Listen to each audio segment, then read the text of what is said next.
असं बघा,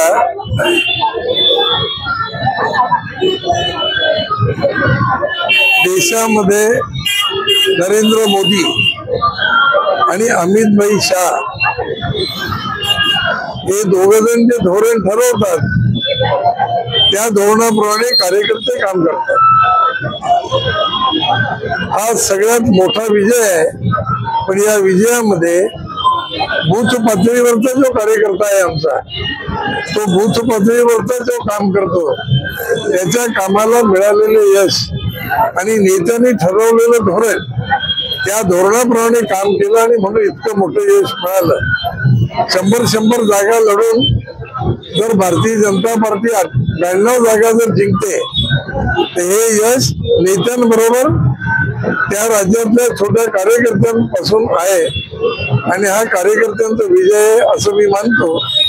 आणि कार्यकर्त्यांचा विजय असतो तसं येणाऱ्या निवडणुकांमध्ये ज्या निवडणुका कार्यकर्त्यांच्या होतील त्याच्यामध्ये भारतीय जनता पार्टीला चांगल्या पद्धतीने यश मिळेल अशी खात्री व्यक्त करतो। तो युतीचे निर्णय हे आमचे नेते महाराष्ट्र प्रदेशचे अध्यक्ष रवींद्र चव्हाण साहेब आणि देवेंद्र भाऊ ठरवतील। तो निर्णय हे दोघही आमचे नेते जो निर्णय देतील त्याप्रमाणे आमचे सर्व कार्यकर्ते काम करणार आहोत। हा सर्वस्वी निर्णय त्यांचा आहे। पण कार्यकर्त्यांची इच्छा आहे की भारतीय जनता पार्टीचा झेंडा महानगरपालिकेवर फडकावा। अरे भाजप त्या मतावर मी 1000 नाही 1,00,000% ठाम आहे। भारतीय जनता पार्टीचाच महापौर बसेल हे मी आजही बोलतो, कालही बोलतो। कार्यकर्त्यांची तशी माझी इच्छा आहे की यावेळी जो महापौर बसेल हा भाजपचा बसेल। आणि ज्याप्रमाणे आज बिहारमध्ये बघाल तर तुम्ही 203 जागांपैकी एनडीए जिंकलेली आहे, त्यात 92 जागा ह्या फक्त भारतीय जनता पार्टीने जिंकलेल्या आहेत। म्हणजे बिहार सारख्या ठिकाणी एखादा आपले कार्यकर्ते एवढे मोठ्या प्रमाणात काम करतात आणि यश मिळवलं, तर महाराष्ट्रात तर प्रत्येक बूथवरती आमचे हजारो कार्यकर्ते आहेत। त्यामुळे इथे स्थानिक स्वराज्य संस्थेच्या निवडणुकीमध्ये आम्हाला यश मिळायला काही अडचण जाईल असं वाटत नाही।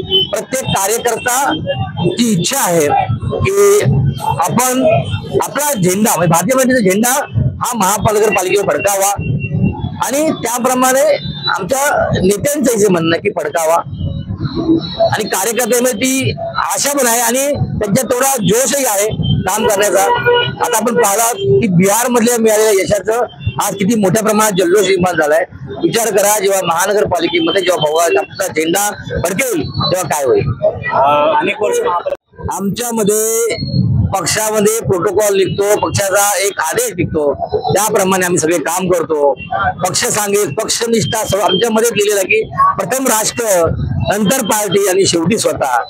त्यामुळे आमच्या इच्छा असंख्य सुमार असू दे, इच्छा काही असू दे, पण एकदा आमच्याकडे पक्षाच्या श्रेष्ठीने जो निर्णय दिला त्या निर्णयाला बूथ कार्यकर्त्यापासून तो ज्येष्ठ पदाधिकारी आमच्या ज्येष्ठ पदाधिकारी पाटील साहेब पण आहेत, यांच्या सगळ्यांचा निर्णय एकच असतो। मग त्यात कुठलीही कुछ खाणं नाही।